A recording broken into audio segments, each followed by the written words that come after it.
Bansotro and welcome to Complete Course Destination। तो दोस्तों, जैसे कि हम सबको मालूम है कि हम लोग अपनी पिछली ही क्लास के अंदर क्लास 7 के चैप्टर 4 जिसका नाम है हीट, उसको पूरी तरह से कंप्लीट करके आ चुके हैं अपनी पिछली क्लास के अंदर, है ना। तो आज की क्लास में हम लोग क्या करेंगे, पूरे चैप्टर के क्विक रिवीजन कर लेंगे। तो आज की क्लास को हम रिव्यू क्लास भी कह सकते हैं, हम जिसके अंदर पूरे चैप्टर को एक बार रिवाइज करेंगे, ठीक है, through mind map. Mind map के जरिए हम लोग पूरे चैप्टर को 10 से 15 मिनट के अंदर रिवाइज कर लेंगे, जिससे कि एक तो हमारी रिवीजन भी हो जाएगी और अगर कहीं प्रॉब्लम होगी तो वो भी बिल्कुल क्लियर हो जाएगी। बाकी जो माइंड मैप है ये आपको पूरे चैप्टर को स्टेप वाइज याद रखने में हेल्प करेगा, ठीक है। तो चलो शुरू करते हैं इस चैप्टर के रिवीजन को। तो सबसे पहले तो हमारे चैप्टर का नाम क्या था, heat. Chapter is about heat, ठीक है। तो उसके अंदर हम लोगों ने क्या देखा था, कोई भी चीज हमारे पास है वो गर्म है, ठंडी है, अगर गर्म है तो कितनी गर्म है, या फिर जो हमारी ऑब्जेक्ट से जो भी चीजें हमारे पास है वो किसी चीज से कितनी गर्म है, ये चीज हम कैसे पता कर सकते हैं, बाय मीजरिंग देयर टेम्परेचर। जब हम उस चीज के टेम्परेचर को मेजर करेंगे तब हमें पता चलेगा कि कोई चीज कितनी गर्म है या कितनी ठंडी है। और अगर गर्म है, किसी चीज से कंपैरिजन कर सकते हैं कि किसी चीज के कंपैरिजन में वो कितनी गर्म है कितनी ठंडी है, तो वो किसकी हेल्प से कर सकते हैं, by measuring the temperature. Temperature को मेजर कर सकते हैं, ठीक है। तो टेम्परेचर क्या होता है, it is the reliable measure of the hotness और कोल्डनेस ऑफ एन ऑब्जेक्ट। किसी भी ऑब्जेक्ट की हॉटनेस और कोल्डनेस को मेजर करना, that is called what, that is called our temperature. कोई भी चीज ठंडी है, गर्म है, उसको हम लोग जब मेजर करते हैं उसी को कह दिया जाता है टेम्परेचर, ठीक है। अब देखो, हमने देखा था कि टेम्परेचर को मेजर करने के लिए हमारे पास कौन सा डिवाइस होता है, we have a device which name is what, उस नेम इज थर्मोमीटर। थर्मोमीटर नामक एक डिवाइस होता है जिसकी हेल्प से हम लोग क्या कर सकते हैं, किसी चीज के टेम्परेचर को मेजर कर सकते हैं इन डिग्री सेल्सियस, ठीक है। डिग्री सेल्सियस के अंदर हम लोग थर्मोमीटर से किसी भी चीज के टेम्परेचर को मेजर कर सकते हैं। अब हम लोगों ने देखा था कि जो थर्मोमीटर होते हैं, थर्मोमीटर कितने टाइप के होते हैं। थर्मोमीटर सभी चीजों के लिए अलग अलग हो सकते हैं, काफी टाइप के थर्मोमीटर्स होते हैं। So we have discussed deeply about two thermometers. One is clinical thermometer, another is laboratory thermometer. ठीक है? So what is thermometer? It is a device used to measure temperature. Temperature को measure करने के लिए जिस device का use किया जाता है, that is called thermometer. ठीक है? तो काइंड ऑफ थर्मोमीटर की बात करें तो we have two kind of thermometer, वो is clinical thermometer, another is laboratory thermometer, ठीक है। तो क्लिनिकल थर्मोमीटर कौन सा था, जो ह्यूमन बॉडी के टेम्परेचर को नोट करने के लिए होता है, that is called clinical thermometer, है ना। अब जो हमारे ह्यूमन बॉडी है, ह्यूमन बॉडी का एवरेज टेम्परेचर कितना होता है, average temperature of human body 37 degree Celsius, ठीक है। तो ह्यूमन बॉडी का एवरेज टेम्परेचर 37 डिग्री सेल्सियस है। इसी के हिसाब से हमारे क्लिनिकल थर्मोमीटर को डिजाइन किया गया। तो उसके अकॉर्डिंग क्लिनिकल थर्मोमीटर की रेंज कितनी थी, 35 degree Celsius to 42 degree Celsius, ठीक है। हमारे क्लिनिकल थर्मोमीटर की रेंज कितनी है, 35 degree Celsius to 42 degree Celsius, okay. अब जो हमारा थर्मोमीटर होता है क्लिनिकल, वो होता कैसा है, it consist of a long narrow uniform glass tube. एक लंबी पतली सी ट्यूब होती है, इट हैज अ बल्ब। उसके एक एंड पर क्या होता है, एक बल्ब होता है जिसके अंदर क्या होता है, मरकरी, और दूसरी एंड पे क्या होता है, दूसरा एंड जो है क्लोज्ड होता है। अब जहां जिस बल्ब पे मरकरी है, जिस एंड पर मरकरी का बल्ब है, उसी के पास एक किंक होता है, ठीक है, जो कि हमारे मरकरी को होल्ड करने का काम करता है, ओके। यहां तक क्लियर हो गया हमारा क्लिनिकल थर्मोमीटर क्या था। अब आ जाता है हमारा लैबोरेटरी थर्मोमीटर। देखो, क्लिनिकल थर्मोमीटर का तो यूज करे थे हम अपनी बॉडी के टेम्परेचर को मेजर करने के लिए, तो हम लोग क्लिनिकल थर्मोमीटर का यूज और किसी चीज के टेम्परेचर को मेजर करने के लिए नहीं करते हैं। और किसी चीज के टेम्परेचर को मेजर करने के लिए हम लोग किस चीज का यूज करेंगे, लैबोरेटरी थर्मोमीटर का। So what is laboratory thermometer, देखो लैबोरेटरी थर्मोमीटर की टेम्परेचर रेंज देखें तो कितनी होती है, -10 degree Celsius to 110 degree Celsius, ठीक है। कितनी होती है, -10 degree Celsius to 110 degree Celsius, and it should be kept up. अब हमारे जो लैबोरेटरी थर्मोमीटर है, इसको किस तरह से यूज करेंगे, इसको एक तो हम लोग बिल्कुल अपराइट रखेंगे, ठीक है। Then bulb should be surrounded from all sides, हर साइड से बल्ब सराउंडेड होना चाहिए, ठीक है। अब मान लीजिए हम लोग क्लिनिकल थर्मोमीटर की बात करते तो हम कैसे नोट करते थे टेम्परेचर को, हम लोगों ने बाहर निकाला, मुंह के अंदर था, हमने बाहर निकाला, उसके टेम्परेचर को नोट कर लिया। अब लेकिन जो हमारा लैबोरेटरी थर्मोमीटर, उसके केस में ऐसा नहीं होता है। उसके केस में क्या करना है हमें, अगर हमें इसका टेम्परेचर नोट करना, वी हैव अ सॉल्यूशन हमने उसके अंदर डाल रखा है, हम उसको वहीं पर रखेंगे एंड देन उसके टेम्परेचर को नोट करेंगे। इन केस हम लोगों ने बाहर निकाल के टेम्परेचर को नोट किया तो मर्करी लेवल नीचे जाना शुरू हो जाएगा, because it do not have any kink in it. उसके अंदर एक किंक नहीं है। किंक क्या करता था, मर्करी को होल्ड करके रखता था। अब इसके अंदर किंक है ही नहीं, इसलिए हमें कैसे करना होगा, किसी भी सॉल्यूशन के अंदर रखा हुआ है वहीं पर इसको रखना है एंड इसके टेम्परेचर को नोट आउट करना है, ठीक है। तो ये हो जाता है हमारा टाइप्स ऑफ थर्मोमीटर की बात। अब आ जाते हैं हीट किस तरह से ट्रांसफर होती है, ठीक है। हीट किस तरह से ट्रांसफर होती है, तो देखो ट्रांसफर ऑफ हीट की बात करेंगे। सबसे पहले तो हीट फ्लो करती है from hotter object to colder object. कोई भी ऑब्जेक्ट जो गर्म है वहां से हीट ट्रांसफर होगी टू द ठंडा ऑब्जेक्ट, कोल्डर ऑब्जेक्ट, ठीक है।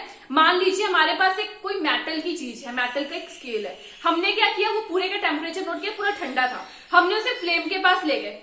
फ्लेम के पास ले गए, हम फ्लेम के ऊपर उसे थोड़ी देर के लिए रखेंगे। आफ्टर दैट हमने एक एंड से पकड़ रखा उसे, ठीक है। जब वो फ्लेम के ऊपर थोड़ी देर रखेंगे, उसके बाद हम लोग उसके जस्ट हटाकर उसके टेम्परेचर को नोट करेंगे, वो थोड़ा गर्म हो चुका होगा। अब उसे ज्यादा टाइम के लिए जब हम लोग फ्लेम के ऊपर रखेंगे तो हीट ट्रांसफर होगी from one end to the other end, और थोड़ी टाइम बाद हम उसको दूसरे एंड से भी पकड़ नहीं पाएंगे क्योंकि बहुत ज्यादा गर्म हो चुका होगा, ठीक है। तो मतलब कि हीट कहां से ट्रेवल करती है, ठंडी जगह, सॉरी गर्म जगह से ठंडी जगह तक। मतलब कि जो पास का एंड है वहां से दूसरे जो दूर का एंड है उसके पास जाती है हीट, ठीक है। तो हीट ट्रांसफर होती है किस किस प्रोसेस से, वो हम लोग देखेंगे। सबसे पहले हम लोग देखेंगे process of conduction. First is conduction. Conduction क्या होता है, हमने अभी एग्जांपल ली स्केल की, है ना। तो स्केल क्या था, ट्रांसफर हो रही है हीट वन एंड से दूसरी एंड तक by direct interaction. Direct physical touch हो रहा है, फिर उसके बाद हीट ट्रांसफर हो रही है, उसे कहा जाता है conduction. So what is conduction, the process by which heat is transferred from the hotter end to the colder end by direct interaction. Hotter end से कोल्डर एंड की तरफ हीट जा रही है, लेकिन by direct interaction, direct touch कर रहे हैं। मान लीजिए हम ऐसे खड़े हैं तो हीट ट्रांसफर नहीं होगी, इसको ऐसे कोई यहाँ पे हीट का सोर्स है, हमने ऐसे टच कर लिया तो हीट कंडक्ट होनी शुरू हो जाएगी। दिस इज कॉल्ड कंडक्शन का प्रोसेस, ठीक है। कंडक्शन का प्रोसेस पता चल गया। और जनरली कंडक्शन का प्रोसेस कहां पर यूज होता है, सॉलिड्स के अंदर। सॉलिड्स के अंदर जब हीट ट्रांसफर होगी ना, कंडक्शन के प्रोसेस से ही होगी, ठीक है। तो अब सॉलिड्स के अंदर भी अलग अलग चीजें आ जाती है, जैसे कंडक्टर होते हैं, इंसुलेटर होते हैं। सॉलिड्स के अंदर जो कंडक्टर होंगे ना, which are good conductor of heat, उसी में से हीट पास करेगी, ठीक है। लेकिन इंसुलेटर्स में से हीट पास नहीं करेगी, ठीक है। ये हो जाती है कंडक्शन का प्रोसेस। उसके बाद आ जाता है हमारी एयर और जो वाटर होती है वो किस तरह से गर्म होती है। So by the process of convection. Convection का प्रोसेस वहां पर यूज होता है जिससे कि हमारी एयर एंड वाटर हीट होते हैं। तो इसके अंदर क्या होता है, मान लीजिए हमारे पास हीट का सोर्स है, उसके पास वाली एयर या फिर लिक्विड जो होगा वो जल्दी से गर्म हो जाएगा, ठीक है। जो हमारी हीट के सोर्स के बिल्कुल पास होंगे ना, वो जल्दी गर्म हो जाएंगे और राइज कर जाएंगे। गर्म होने के बाद राइज कर जाते हैं और ऊपर जो उनकी जिसकी प्लेस वो ले रहे हैं वो उनकी जगह पर आ जाएंगे, अब वो भी गर्म होंगे, फिर यही साइकिल चलता रहता है। This process is called convection. इसी प्रोसेस को कन्वेक्शन कह दिया जाता है। So when a fluid is heated, जब कोई चीज को हम गर्म कर रहे हैं, इट कैरी थर्मल एनर्जी। वो थर्मल एनर्जी को कैरी कर मूव करना शुरू कर देता है from the source. The transfer of heat allows actual movement of particles. जब heat transfer होती है तो particles की movement होती है and this transfer is convection. इसी transfer को कह दिया जाता है convection. Okay? यहां तक क्लियर हो गया convection का प्रोसेस क्या था। Then after हमारे पास आ जाती है radiation. तो देखो हम लोग बाहर जाते हैं घर से, सन से हमारे तक हीट पहुंचती है। गर्मियों के दिन है, दोपहर का टाइम हम लोग घर से बाहर निकले, जो हमारा सन था, सन से हमारे तक हीट आई ना। अब ये जो हीट है ये किस तरह से आ रही है, ये कंडक्शन और कन्वेक्शन से तो नहीं आ रही है।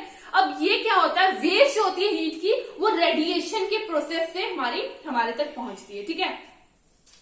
So it take place through vacuum और ट्रांसपेरेंट मीडियम। ट्रांसपेरेंट मीडियम या फिर वैक्यूम में ऐसा होता है। ये हो जाती है हमारी रेडिएशन का प्रोसेस।